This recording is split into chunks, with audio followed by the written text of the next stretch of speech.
وہ لوگ جو صرف اعمال کی کوتاہی کی وجہ سے اعمال میں بہت زیادہ کوتاہیاں ہونے کی بنا پر جہنم میں گرا دیے جائیں گے، وہ اپنے اپنے اعمال کی سزا اگر اللہ تعالیٰ کو سزا منظور ہو تو پائیں گے۔ یہ تو بات کل پڑھ لی تھی، اگر اللہ معاف کرنا چاہے کر سکتا ہے، ٹھیک ہے۔ یہاں چونکہ بات ہو رہی ہے کہ جو جہنم میں داخل ہو جائیں گے ان کے متعلق، ویسے اللہ تعالیٰ کسی کو ویسے معاف کر دے تو یہ بھی ایک آپشن موجود ہے،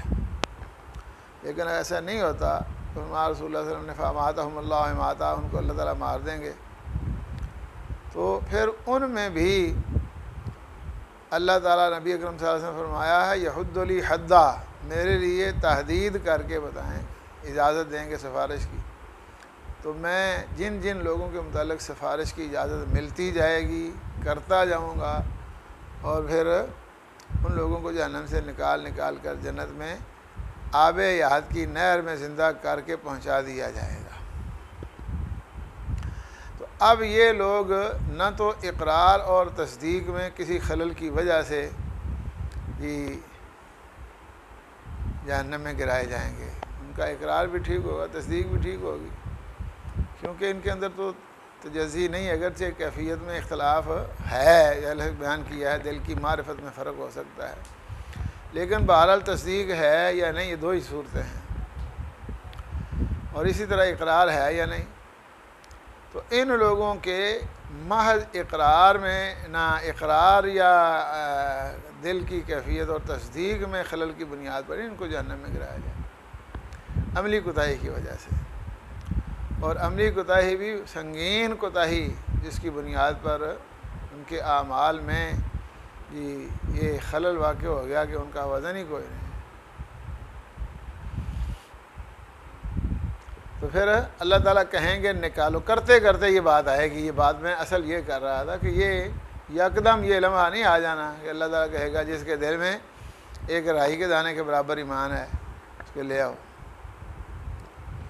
جی۔ اخرجوا من کان فی قلبہ مثقال حبۃ من خردل من ایمان، نکالو وہ شخص کو بھی کہ ہے جس کے دل میں رائی کے سرسوں کے دانے کے برابر ایمان، فرمایا فیخرجون منہا۔ یہ حدیث تو لمبی ہے، تفصیل سے پہلے آپ پڑھ چکے ہیں۔ فرمایا ان کو نکالا جائے گا اس حال میں کہ وہ کالے سیاہ ہو چکے ہوں گے، فیلقون فی نہر الحیاء، حیاء یا حیات حضرت امام مالک رحمہ اللہ کو شک تھا، لیکن حضرت امام مالک رحمہ اللہ کے دوسرے ساتھی حضرت وہیب بن خالد، وہ بھی حضرت عامر بن یحییٰ مازنی سے بیان کرتے ہیں، تو انہوں نے لفظ حیات ہی بولا ہے، حیاء نہیں بولا۔ بہرحال حیاء ہو تو اس سے مراد بھی پانی ہی ہے، اس سے مراد بارش ہوتی ہے، ٹھیک ہے۔ وہ پانی بارش کا ہوگا یا ویسے ایک بارش ہو رہی ہے اس پانی کے اندر نہلایا جاتا ہے۔ ایک یہ کہ بارش کا پانی ایک جگہ پر جمع ہو کر وہاں سے ایک رخ کر لیتا ہے، پھر وہاں سے نہریں بنا لی جاتی ہیں۔ بنیادی طور پر تو بارش کا پانی ہے، اس لیے بارش کا لفظ بول لیں تو بھی ٹھیک ہے۔ حیات چونکہ اس پانی میں یہ تاثیر ہے کہ اس میں مردہ زندہ ہو جائے گا، ٹھیک ہے۔ لوگوں نے اتنے بھی پانی رکھا ہے نا، یہاں بھی مردوں کو زندہ کرتے ہیں، آب حیات کو آب شفا، بیر شفا بنا رکھے۔ فرمایا نکالو اس شخص کو جو ہے جس کے دل میں مثقال حبۃ من خردل من فیخرجون منہا قد اسودوا فیلقون فی نہر الحیاء او الحیات۔ شک کا مالک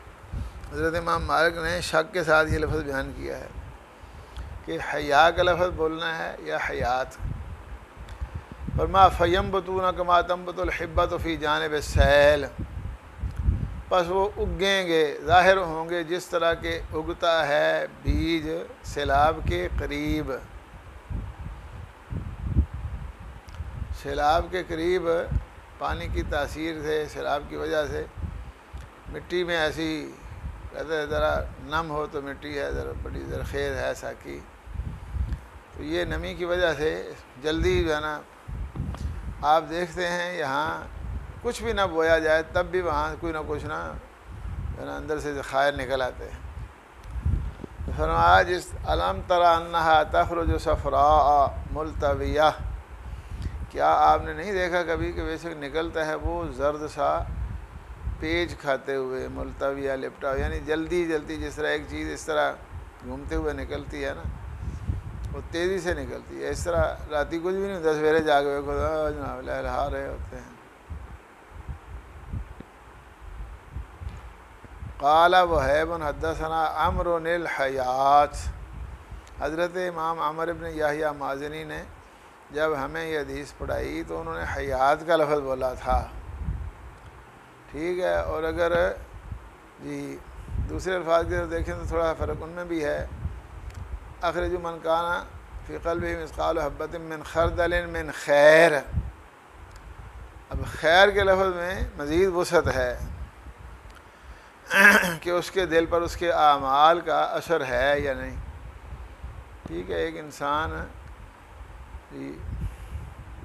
نبی اکرم صلی اللہ علیہ وسلم فرمایا جب کوئی عمل کرتا ہے تو اس کا اثر بھی اس کے دل پر ہوتا ہے، تو دل پر سیاہ نقطہ لگتا ہے، ایک عمل کرنے کا، دوسرا کرے، تیسرا کرے، اگر صاف کریں گے صاف ہو جائے گا، نہیں صاف کریں گے تو ایسے ہی رہے۔ لیکن یہ نہیں ہے کہ یکدم سارا دل کالا ہو جائے، اس پر مہر لگ جائے۔ عمل کا اثر جو ہے نا یہ وہ دل پر بھی ہوتا ہے، تو لفظ خیر میں یہ وسعت موجود ہے۔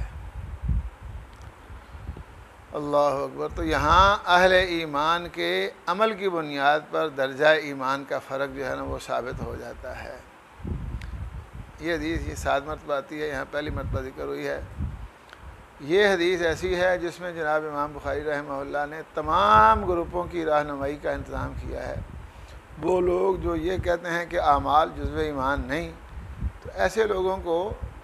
جہنم میں کیوں گرایا گیا جب وہ کامل مومن ہیں؟ عمل کے بغیر تو ایمان میں خلل واقع نہیں ہوتا کوئی بھی، ان کو جہنم میں کیوں گرایا گیا؟ اور جن کا موقف یہ ہے کہ کبیرہ گناہ کا مرتکب مخلد فی النار ہے، تو ایسے لوگوں کو جہنم میں سے نکالا کیوں جائے گا؟ کا مطلب ہے کہ یہ موقف بھی ٹھیک نہیں ہے کہ اعمال جزو ایمان نہیں، اور یہ موقف بھی ٹھیک نہیں کہ اعمال جزو ایمان ہے لیکن صحت ایمان کے لیے ایمان اس کے بغیر صحیح اور معتبر ہی نہیں، یہ بھی نہیں، بلکہ ایسے لوگ جنت میں جائیں گے اپنے ایمان کی وجہ سے اور جہنم میں جائیں گے نقصان کی وجہ سے، تو ایمان کی کمی بیشی سے ثابت ہو جاتی ہے۔ سارے گروپوں کا جواب اس میں موجود ہے۔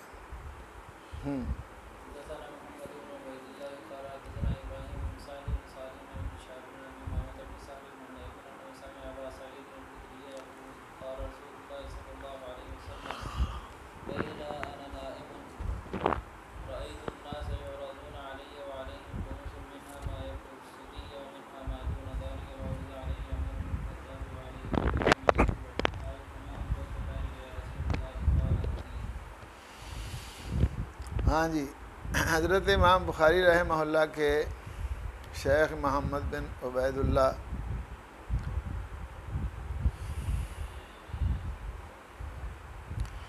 اور وہ بیان کرتے ہیں حضرت امام ابراہیم ابن سعد سے، ان کے متعلق یہ کہا جاتا ہے کہ یہ حضرت عبد الرحمن بن عوف رضی اللہ عنہ کی اولاد میں سے ہیں، اور آگے وہ بیان کرتے ہیں حضرت امام صالح بن کیسان سے، ان کا ذکر بھی پہلے ہوا، امام ابن شہاب زہری، حضرت ابو امامہ بن سہل بن حنیف، جی ابو امامہ کا نام اسعد ہے، اسعد بن سہل بن حنیف، یہ حضرت ابو سعید خدری رضی اللہ عنہ کے شاگرد ہیں۔ اللہ اکبر۔ حضرت ابو سعید خدری کا تذکرہ بھی تفصیلاً آپ پڑھ چکے ہیں، کہتے ہیں رسول اللہ صلی اللہ علیہ وسلم نے فرمایا، بتایا، بین انا نائم رأیت الناس یعرضون علی، نبی اکرم صلی اللہ علیہ وسلم کو کئی خواب جو ہے نا، انبیاء کا خواب وہی ہوتا ہے، اس کے متعلق بات پہلے ہو چکی ہے، تو نبی اکرم صلی اللہ علیہ وسلم نے کئی خواب جو ہیں خاص طور پر حضرت عمر رضی اللہ عنہ کے متعلق علم میں امتیازی حیثیت رکھنے اور عمل میں امتیازی مقام اور اہتمام رکھنے کا بیان دونوں نبی پاک صلی اللہ علیہ وسلم نے خواب کے ذریعہ بیان کیے۔ حضرت ابو سعید خدری کہتے ہیں رسول اللہ صلی اللہ علیہ وسلم نے فرمایا ایک دفعہ میں سویا ہوا تھا، دیکھا میں نے لوگوں کو پیش کیے جا رہے ہیں میرے اوپر اس حال میں کہ وہ کرتے پہنے ہوئے، وعلیہم قمص منہا ما یبلغ الثدی، بعض وہ ہیں جو پہنچتے ہیں پستانوں تک، ومنہا ما دون ذالک، اور بعض اس سے جو اس سے بھی کم ہیں، اس سے بھی چھوٹے، یعنی مختلف لباس کی مقدار کے اعتبار سے مختلف پیش کیے گئے۔ لیکن کہتے عورض علیہ عمر بن الخطاب علیہ قمیص یجر، اور پیش کیے گئے میرے اوپر حضرت عمر بن خطاب رضی اللہ عنہ اس حال میں کہ ان کے اوپر کرتا تھا ایسا جسے وہ کھینچ رہے تھے، یعنی پورا بدن جو ہے وہ لباس میں ملبوس ہے۔ قالوا فما اولت یا ذالک یا رسول اللہ، صحابہ کرام نے پوچھا اللہ نبی کیا تعبیر کی ہے اس کی آپ نے؟ نبی اکرم صلی اللہ علیہ وسلم نے فرمایا اس کی تعبیر دین اور عبادت ہے۔ الدین، دین کا معنی اطاعت اور فرما برداری ہے، یعنی اللہ تعالیٰ کی عبادت ہے۔ یعنی یہ فرق جو ہے یہ بھی عمل کی بنیاد پر فرق ہے، یہ فرق تصدیق یا اقرار کی بنیاد پر نہیں ہے، یہ فرق بھی عمل کی بنیاد پر ہے۔ اور حضرت عمر رضی اللہ عنہ کا پورا بدن ایک بال سے لے کر پاؤں کے آخری تلوے تک، کنارے تک، ناخن تک، سب جو ہے نا اللہ تعالیٰ کے حکم کے مطابق چل رہا۔ اللہ اکبر۔ بعض لوگ حضرت عمر رضی اللہ عنہ کے متعلقہ اس خواب سے یہ بھی نکال لیتے ہیں کہ یہ جو لمبے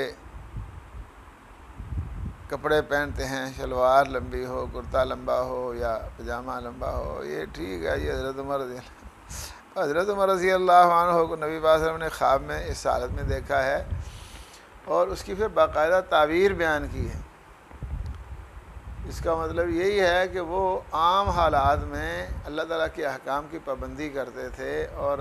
کبھی بھی انہوں نے جانا یہ نہیں کیا کہ اپنا کپڑا جو ہے شلوار دامن وغیرہ وہ ٹخنوں سے نیچے لٹکائیں۔ تو یہ کوئی استدلال نہیں ہے، کیونکہ یہاں بات ہی اور ہے، یہاں تو مراد عمل ہے اور دین ہے، اطاعت اور فرما برداری ہے، اور وہ حضرت عمر میں رضی اللہ عنہ میں مثالی تھی، سب سے اعلیٰ تھی۔ ہاں جی، سدی پستان ہے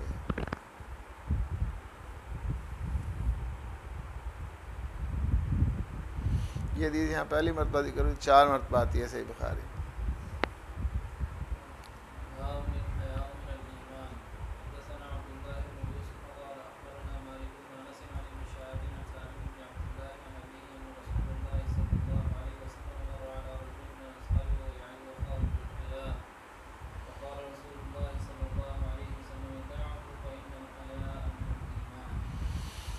جی، اس حدیث کے اس سلسلہ سند پر تقریباً بات پہلے ہو چکی ہے، حضرت عبداللہ بن یوسف تنیسی، امام مالک، امام ابن شہاب زہری،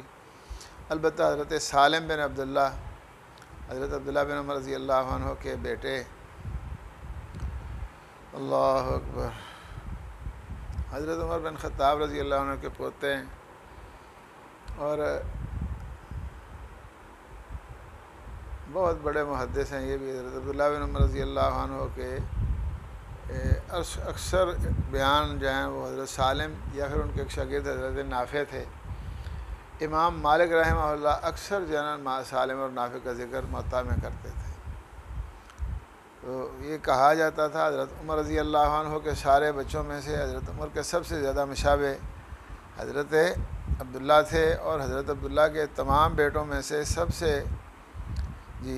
زیادہ مشابہ ان کے حضرت سالم تھے۔ گویا کہ حضرت سالم حضرت عمر رضی اللہ عنہ جیسے اور ان کے ہم شکل تھے۔ اور حضرت عبداللہ بن عمر رضی اللہ عنہ، جیسے ہم نے پہلے بیان کیا، حضرت ابو ہریرہ رضی اللہ عنہ حضرت سعید بن مسیب کو اپنی بیٹی کا رشتہ دیا ہے محض علمی کمال کی وجہ سے۔ حضرت عبداللہ بن عمر رضی اللہ عنہ حضرت سالم سے بہت پیار کیا کرتے تھے، حتیٰ کہ یہ بوڑھے بھی ہو گئے تھے نا، پھر بھی کئی دفعہ جذبات میں ان کا منہ چومتے اور پیار کرتے۔ لوگ کہتے کہ بابا بابا نے چمن رہا ہے، لیکن وہ خدمت حدیث کی وجہ سے ان کے ساتھ یہ شفقت اور محبت رکھتے تھے۔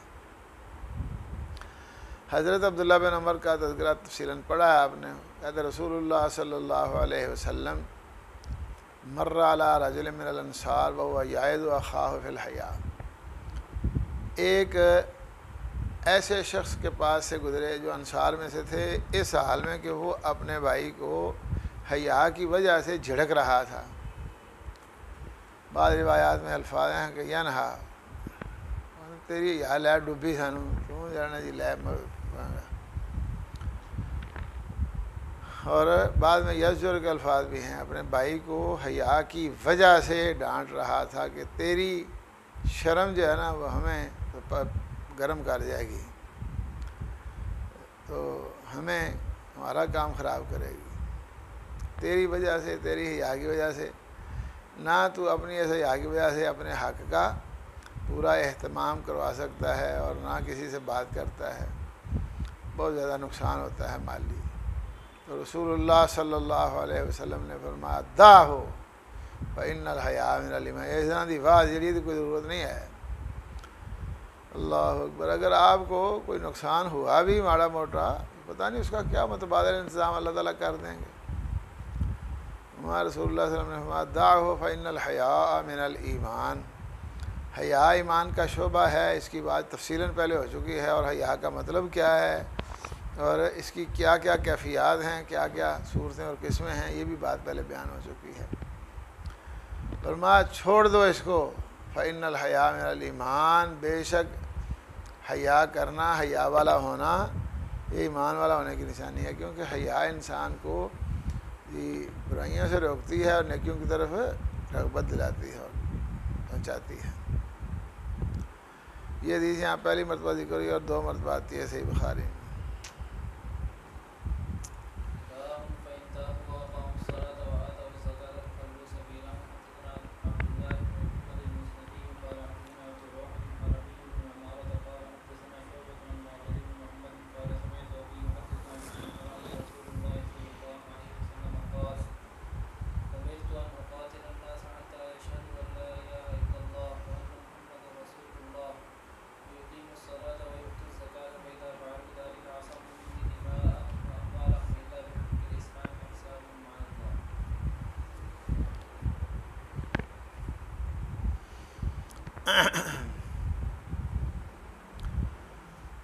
اللہ اکبر،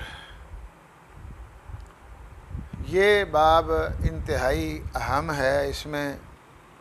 جناب امام بخاری رحمہ اللہ بعض لوگوں کے جو استدلال ہیں کہ کبیرہ گناہ کا مرتکب شخص دائرہ اسلام سے خارج ہے اور وہ کافر ہے، وہ ابدی جہنمی ہے، چلو کافر ہو یا نہ ہو ابدی جہنمی ہے، وہ اس حدیث اس آیت کریمہ سے استدلال کرتے ہیں۔ اللہ نے فرمایا ان تابوا واقاموا الصلاۃ وآتوا الزکاۃ فخلوا سبیلہم، یعنی اللہ تعالیٰ نے یہ کہا ہے کہ اگر غیر مسلم لوگ تائب ہو جائیں، کفر چھوڑ دیں اور اس کے بعد پھر نماز قائم کریں، زکوٰۃ ادا کریں تو ان کا راستہ چھوڑو، ورنہ ان کا راستہ نہیں چھوڑنا۔ اس طرح دوسری جگہ پر یہ آتا ہے ان تابوا واقاموا الصلاۃ وآتوا الزکاۃ فاخوانکم فی الدین، اگر وہ لوگ تائب ہو کر نماز قائم کریں، زکوٰۃ ادا کریں تو تمہارے دینی بھائی ہیں، یعنی تمہارے برابر، مسلمانوں کے برابر حقوق پانے کے لیے یہ ضروری ہے کہ وہ بھی تصدیق اور اقرار کے بعد ساتھ ساتھ عمل کا بھی اہتمام کریں۔ اس شرط کے ساتھ اللہ تعالیٰ نے کہا ان کا راستہ چھوڑیں اور وہ تمہارے بھائی ہیں، ورنہ وہ تمہارے بھائی نہیں ہیں، ان کا راستہ نہ چھوڑو، ان کے ساتھ لڑائی ہے۔ اللہ اکبر۔ تو امام بخاری رحمہ اللہ نے اپنے انداز میں یہاں بات کی ہے، اور وہ یہی ہے کہ ٹھیک ہے، نبی اکرم صلی اللہ علیہ وسلم نے فرمایا امرت ان اقاتل الناس حتی یشہدوا ان لا الہ الا اللہ،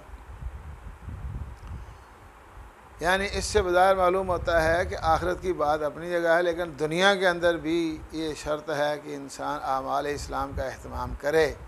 ورنہ اس کو مسلمانوں کے برابر حقوق حاصل نہیں ہوں گے۔ لیکن ہم نے پہلے یہ بات کی تھی کہ کسی بھی موضوع پہ حقیقت جاننے کے لیے یہ ضروری ہے کہ انسان ذہنی طور پر غیر جانبدار ہو، اور اپنے خیال کے مطابق جن دلائل کو وہ اس موضوع کے موافق سمجھتا ہے وہ بھی، اور جو مخالف سمجھتا ہے وہ بھی، سب جمع کر کے ان میں تطبیق کا اہتمام کرے۔ ٹھیک ہے، تو جب ہم ایسے یعنی دنیاوی طور پر کسی شخص کو مسلمان قرار دیے جانے کے متعلقہ تفصیلات پڑھتے ہیں تو مختلف حالات میں مختلف باتیں ہمارے سامنے آ جاتی ہیں۔ ابتدائی طور پر ہم نے بتا دیا تھا کہ دنیا میں بھی بعض ہنگامی حالات میں فیصلے کرنا ہوتے ہیں، اور بعض عمومی اور نارمل حالات کے فیصلے ہوتے ہیں۔ تو یہاں یہ جو بعداً ان تابو اقام الصلاۃ وآتوا الزکاۃ فخلوا سبیلہم، اس سے بظاہر واقعتاً یہ معلوم ہوتا ہے کہ جو لوگ نماز نہیں پڑھتے یا زکوٰۃ نہیں دیتے ان کا مسلمانوں کے ساتھ کوئی تعلق نہیں ہے۔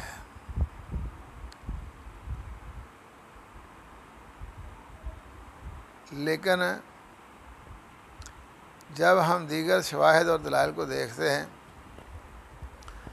تو اس سے یہ معلوم ہوتا ہے کہ یہ ایک خاص گروپ اور طبقہ تھا جن کے متعلق نبی پاک صلی اللہ علیہ وسلم کو اللہ تعالیٰ نے یہ حکم دیا،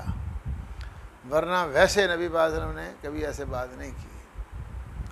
کہ ہنگامی حالات میں نبی اکرم صلی اللہ علیہ وسلم نے حضرت خالد بن ولید نے ان لوگوں کو مارا جنہوں نے کہا شبانہ، یا ان لوگوں کو کہا مار دیا جنہوں نے سجدہ کیا۔ نبی اکرم صلی اللہ علیہ وسلم نے اس پر جو ہے نا اللہ تعالیٰ سے معذرت کی اور اس کو پسند نہیں کیا۔ ایسے ہی حضرت اسامہ رضی اللہ عنہ کو نبی پاک صلی اللہ علیہ وسلم نے فرمایا تھا کہ آپ نے یہ کیسے جان لیا کہ اس نے دل سے کلمہ نہیں پڑھا؟ بچنے کے لیے پڑھا ہے، پہلے آپ اس کے دل کا آپریشن کر کے پتہ کر لیتے کہ اس نے دل سے پڑھا ہے کہ نہیں، اوپر اوپر سے پڑھا ہے۔ اب مطلب یہ ہے کہ یہ جو بعداً ان تابو اقام الصلاۃ وآتوا الزکاۃ یہ ہر ایک کے لیے نہیں ہے، بلکہ اس سورہ مبارکہ میں سورہ توبہ کے اندر چند ایسے لوگوں کا ذکر کیا گیا ہے جن سے باقاعدہ معاہدہ ہوا اور انہوں نے عہد شکنی کی تھی۔ یہ کہا براءۃ من اللہ ورسولہ الی الذین عاہدتم من المشرکین فسیحوا فی الارض اربعۃ اشہر، انہیں 4 مہینے کی برابری کی بنیاد پر نبی پاک صلی اللہ علیہ وسلم نے کھلی چھٹی دی کہ 4 مہینے آپ جتنے جانا لگے جاؤ۔ اللہ اکبر۔ تو اس کے بعد پھر ظاہر ہے ایک آدمی 4 مہینے جو ہے نا غور کرتا ہے، حالات کا جائزہ لیتا ہے، ادھر ادھر کرتا ہے، اس کے بعد تو پھر اس کے لیے یہ بات نہیں نا ہوگی کہ وہ بس کلمہ پڑھ لے تو ٹھیک ہے جی۔ لیکن عام لوگوں کے متعلق یہ بات نہیں۔ 1-2 مثالیں تو میں نے آپ کے سامنے رکھ دی ہیں، اور ایک اور بات بھی ہمارے سامنے جو ہے وہ یہ ہے کہ نبی اکرم صلی اللہ علیہ وسلم کے پاس طائف کے لوگ بنو ثقیف اسلام قبول کرنے کے ارادے سے حاضر ہوئے، اور انہوں نے نبی اکرم صلی اللہ علیہ وسلم کو یہ بتایا، باور کرایا کہ ایسی مسلمان ہونا ہے۔ پہلے کیا نہیں کیا تھا انہوں نے، آپ پر حملہ کیا، لو لوہان کر دیا۔ نبی اکرم صلی اللہ علیہ وسلم نے اس وقت بھی یہ بات کہی تھی۔ حالانکہ فرشتے آئے انہوں نے تحسینات کر دیں گے، یہ کر دیں گے، وہ کر دیں گے، بارش کا فرشتہ، پہاڑوں کا فرشتہ ہیں، پہاڑ بند کر دیں ان کے اوپر، ان کو درمیان میں ختم کر دیتے ہیں، ملیا میٹ کر دیتے ہیں۔ نبی پاک فرمان نہیں، اگر حضرت جبریل آیا تھے نبی پاک نے بس اللہ تعالیٰ اللہ ہی کافی ہے۔ تو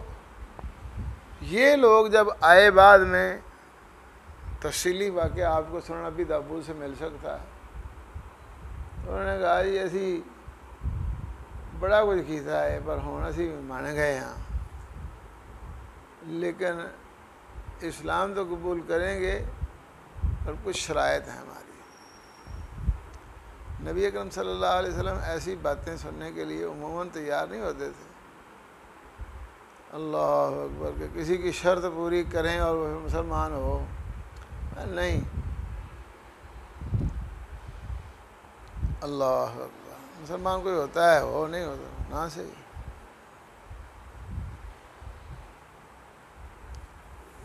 انہوں نے جناب شرط رکھ دی کہ مسلمان تو ہونا ہے اور ہوں گے، لیکن ہماری 3 شرائط ہیں، تین باتیں ہیں۔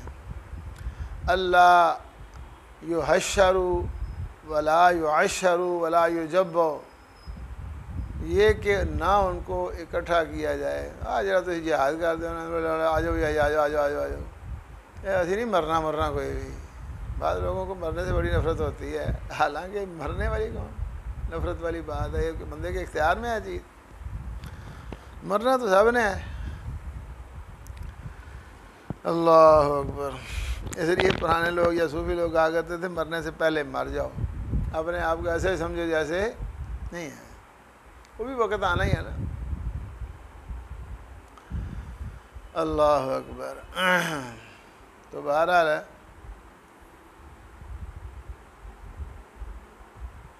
انہوں نے کہا یہ جو ہے نا، آؤ جی آؤ بھی فلانا لڑنا ہے، فلانا لڑنا ہے،